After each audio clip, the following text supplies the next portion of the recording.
During the early 20th century, the Greenwood district of Tulsa, Oklahoma, was known as the Negro Wall Street of America because of its prosperous black business community. In 1921, Greenwood was home to nearly 11,000 black people, 1/10 of Tulsa's overall population, and spanned a 35-block area. The district boasted close to 200 businesses, including 31 restaurants, more than 24 grocery stores, 5 hotels, 4 drugstores, and 2 theaters.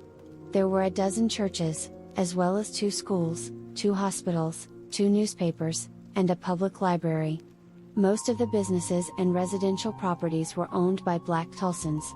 The black professional class comprised not only clergy and teachers but also 3 lawyers, including the pioneering Buck Colbert Franklin, 15 doctors, one of whom was a nationally acclaimed surgeon, Dr. A.C. Jackson, and enterprising businessmen such as Greenwood's founder, O. W. Gurley.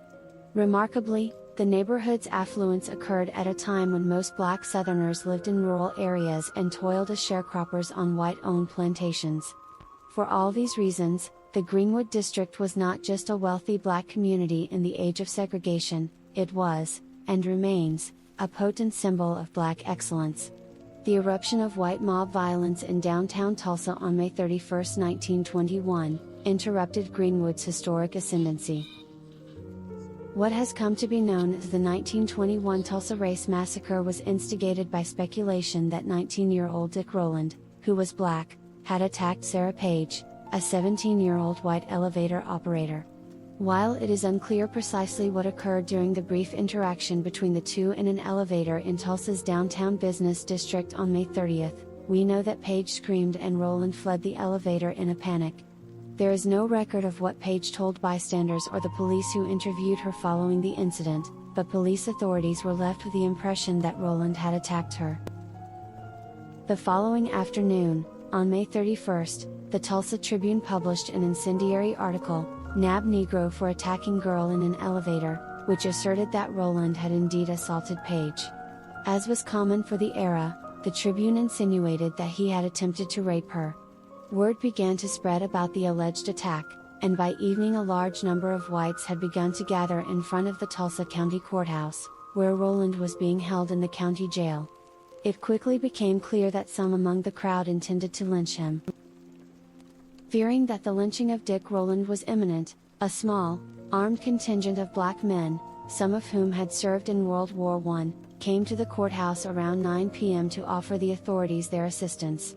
They left upon being promised that no harm would come to Rowland, but their brief presence further enraged the growing white mob.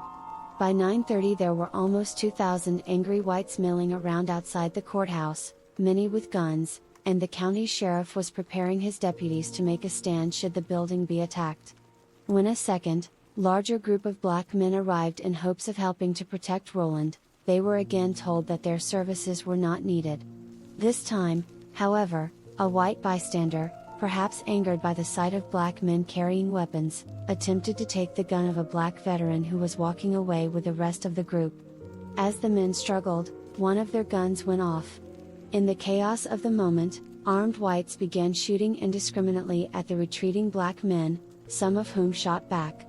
In that first quick interchange of gunfire, 20 people were killed or wounded. The black men hastily left the scene, but they were followed by armed whites, who engaged them in further gunfire on 4th Street and then on Cincinnati Avenue, resulting in additional casualties. That initial pursuit ended when what was left of the group of black men made it across the tracks of the St. Louis-San Francisco Railway, popularly known as the Frisco Railroad, the demarcation line between white Tulsa and black Tulsa. Believing that the armed blacks had instigated the firefight, Tulsa authorities joined forces with the enraged white civilians who had been at the courthouse, and together they set out to put down the Negro uprising. Tulsa police haphazardly appointed between 250 and 500 white men, and even white youth, as special deputies, granting them the authority to arrest as well as shoot and kill black people whom they viewed as in rebellion against white Tulsans. According to one eyewitness and participant in the massacre, the deputized whites were specifically told to get a gun and get a nigger. When a group of black men gathered north of the Frisco tracks, forming a defensive wall to prevent the swelling white mob from crossing en masse into Black Tulsa. They were violently confronted around midnight by the Tulsa police, the local unit of the Oklahoma National Guard, and the hastily assembled contingent of armed deputies. Whites who had already made it into the black community were now shooting randomly through windows and setting homes and businesses on fire. In at least a few cases, blacks were deliberately murdered, including an elderly couple who were gunned down inside their home. The most destructive and perhaps deadliest race massacre in American history had begun, and it would continue unabated for approximately 12 hours.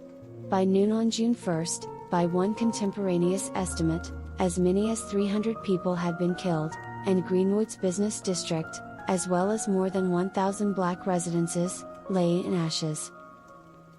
The vast majority of contemporaneous press coverage, official reports, and subsequent histories refer to the events of May 31st and June 1, 1921, as the Tulsa Race Riot.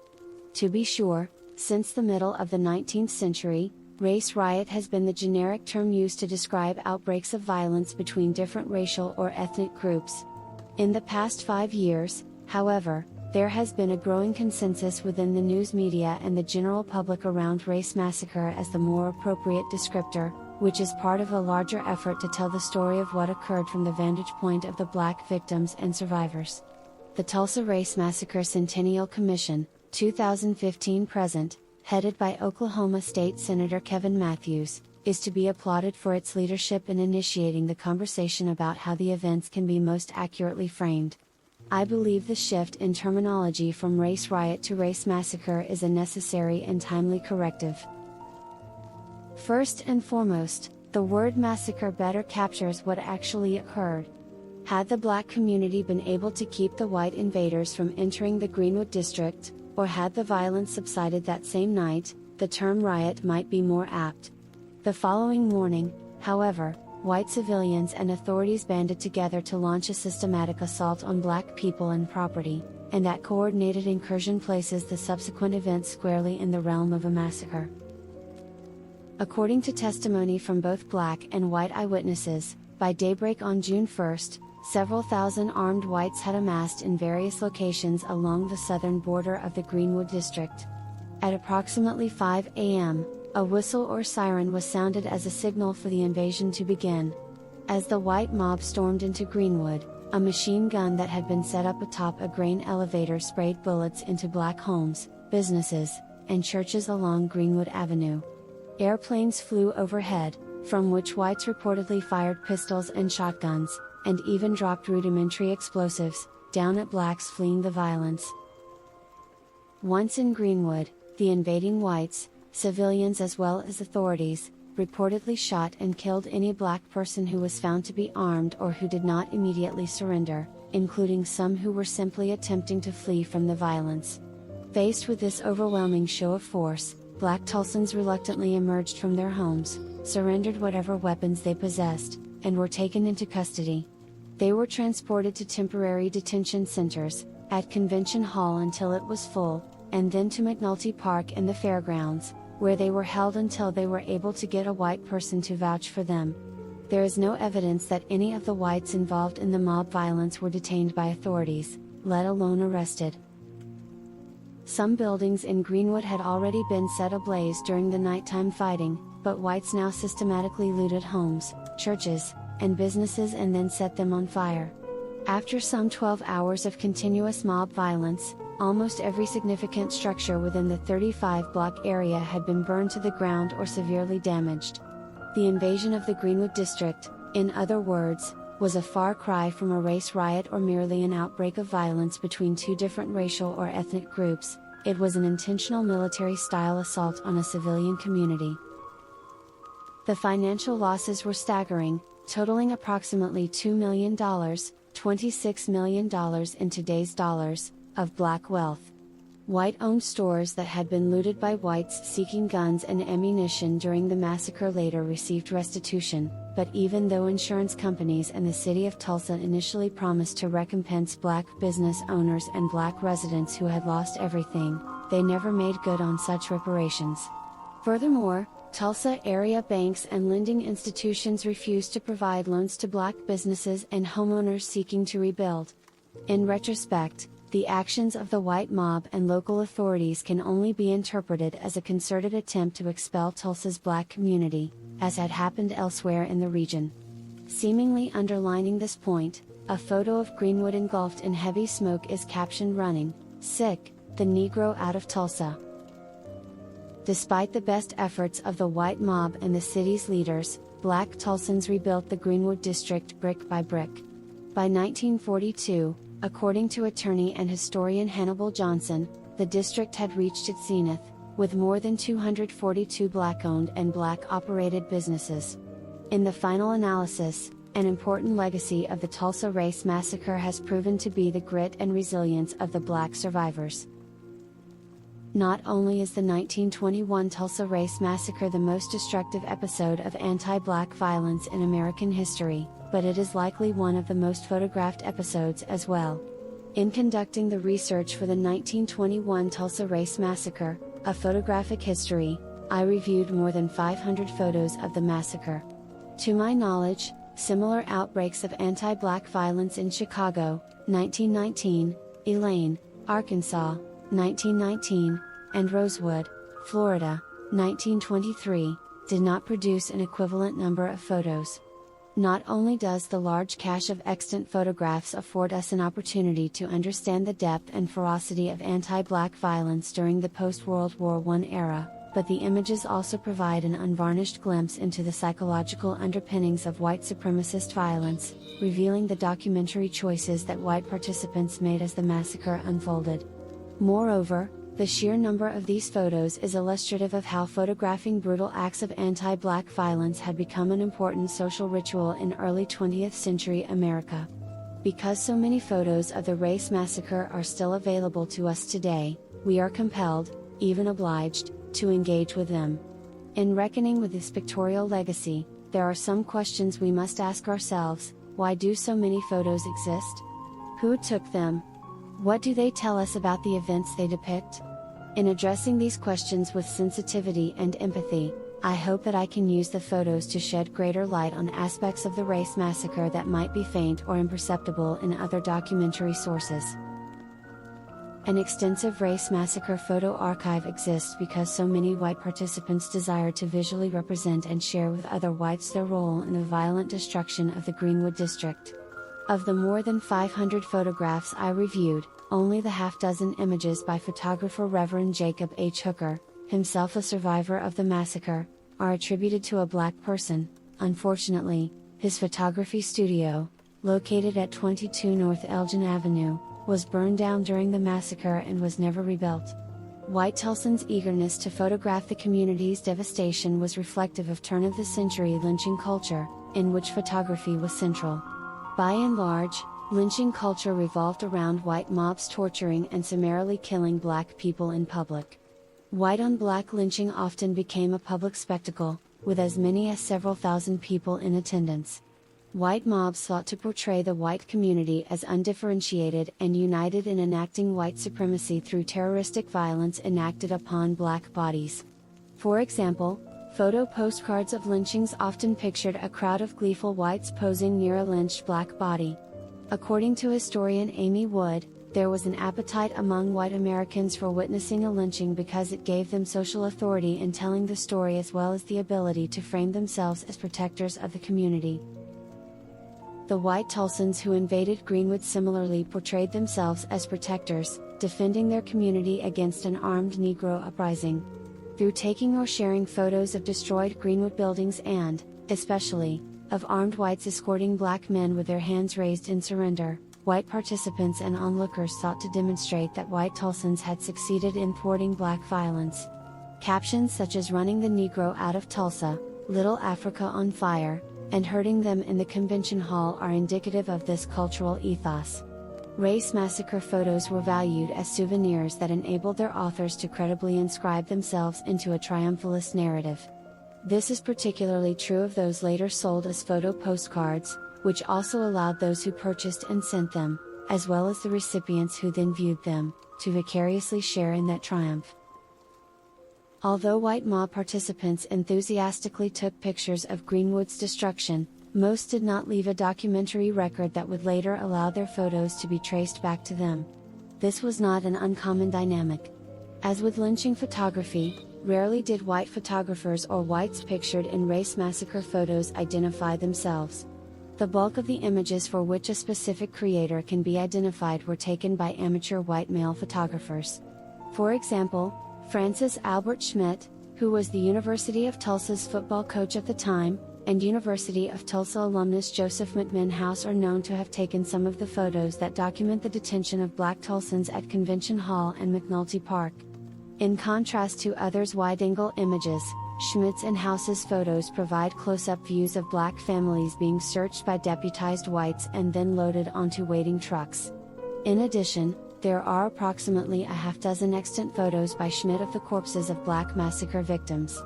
Like his detention images, these photos were taken at close range, revealing victims' facial expressions, wounds, and personal effects.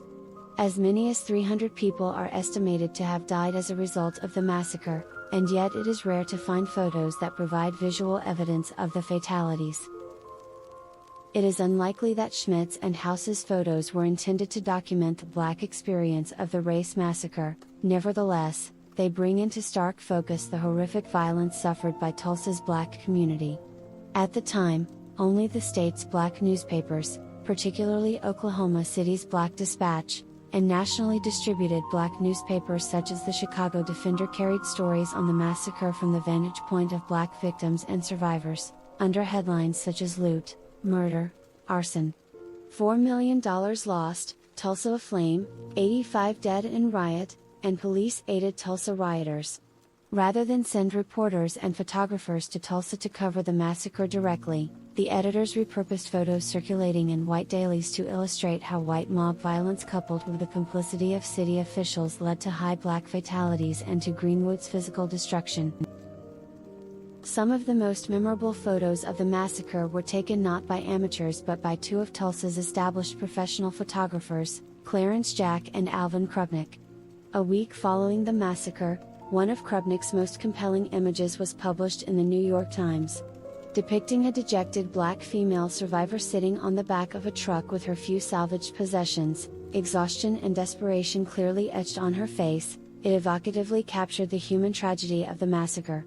In the days and months ahead, Krupnick would continue to photograph the Greenwood district and its black survivors. His post-massacre photos document Greenwood's gradual reemergence from rubble-filled ruins, to a tent city, to restored homes and businesses. Krupnick's race massacre photography is both eloquent and historically important, but there is another point that should not be overlooked. As the owner of a commercial studio, he likely processed numerous photos for white customers who had taken part in the massacre. It has long been rumored that Tulsa police were sent to photography studios throughout the city to confiscate any massacre photos that were being developed. While this rumor has never been either disputed or confirmed by archival research, a box containing confiscated photos allegedly surfaced at the Tulsa police station more than 50 years later, in 1972 or 1973. A sergeant reportedly showed the photos to several officers in a break room. 30 years later, one of the officers who had seen the confiscated photos shared the story with archivist and local historian Dick Warner. He told Warner that the photos he viewed were gruesome. One he remembered showed the lifeless bodies of a black man, a black woman, and two children draped over a fence. In another, a black man was being dragged behind a car. Several of the photos, he believed, showed white men digging trenches in which the bodies of black massacre victims were being dumped. After this brief reemergence, the confiscated photos seemingly disappeared again, and despite the efforts of historians Dick Warner and Scott Ellsworth to locate them, they have not been found. While some undoubtedly would rather not acknowledge this episode in Oklahoma's history, what happened in Tulsa during those 2 days in 1921 must never be forgotten. As the images collected here and in my book make clear, it is essential that we choose to remember the race massacre. And it is essential that we do so in ways that center the victims and survivors. I am not someone who should be shocked by these photos. Throughout my career, I have studied dozens of lynching photos that include scenes of white vigilantes torturing black bodies. Nonetheless, when I first viewed images of the Tulsa race massacre, I could not look away. I felt compelled to continue looking at more and more photos, trying to come to a clearer understanding of exactly what transpired during the explosion of white mob violence that has come to define both the Greenwood district and Tulsa itself. There is an eerie quality, even a surreality, to these photos. At first glance, they call to mind photographs of Berlin, Germany, after weeks of aerial bombardment during World War II. In many ways, I still cannot believe what the photos make clear. A residential neighborhood spanning 35 blocks was burned to the ground in a matter of hours. Without the photographic evidence, the claim that a community the size of the Greenwood district was reduced to rubble would seem dubious, even audacious. In this way, race massacre photos are portals to the past. They help bring into view aspects of this history that might otherwise be denied or forgotten. Despite the indisputable visual evidence, however, we can never know with certainty everything that happened during the 12 hours of violence that destroyed the Greenwood district. We can never fully know what it was like to experience the terror of witnessing loved ones being killed, family members being interned, or one's community being destroyed. Perhaps the most chilling photos are those that show whites standing over the bodies of deceased blacks or posing in front of building ruins. Who were the individuals pictured in these photos? Were they involved in the death and destruction, or were they mostly looters or curiosity seekers? Might white contemporaries viewing the photos today recognize the face of a friend or family member? If so, would they be willing to come forward with identifying information for those individuals? Of course, merely knowing the names of white participants and spectators would be far from justice, but it would nonetheless be significant, in that it would remove white anonymity and provide at least a measure of accountability for some whites' role in the massacre. Unfortunately, it is doubtful that we will ever know the identities of the white civilians and civil authorities who participated in the destructive frenzy in the Greenwood district. When it comes to anti-black violence, justice is too often permanently deferred. And what about the unidentified black victims depicted in these photos? Having spent countless hours studying the images, I am haunted by the thought of how afraid and alone they must have felt in their last moments, and by the pain they must have suffered. I am haunted by my inability to discern who they were in life and to know whether their surviving family members were able to provide them a proper burial and thereby gain some sense of closure. I am haunted by the idea that photographed victims were re-victimized by being tossed into a mass grave. 100 years have passed since the race massacre, and yet these questions are more imperative than ever before. While I am saddened by the number of photos that were taken of the race massacre, I am thankful that so many of them survived, because they have made it impossible for the scope of the violence and destruction to be denied. The need to confront the white supremacy embedded in these images, as well as the histories and contemporary realities of racial segregation and anti-black racism that gave rise to the massacre, is a lesson that I hope readers will remember. These images should challenge all those who view them to think deeply about our relationship to this history. They should force us all to think about our collective responsibility for the present-day legacies of the race massacre. Current-day residents in Greenwood often remark that they are haunted by the feeling that they are walking atop black bodies buried in mass graves. The recent initiative to identify mass graves will be important in bringing the community some measure of closure in regard to one of the race massacre's most polarizing legacies. Nonetheless, our collective responsibility must also include vigorous action in regard to reparations for descendants of victims and survivors. Questions of restitution and atonement are never easy, but unless we can address them with honesty and fairness, there is little hope that authentic reconciliation can ever occur. I hope this photographic history of the race massacre will galvanize critical dialogue that can move us in the direction of justice for race massacre victims, survivors, and their descendants.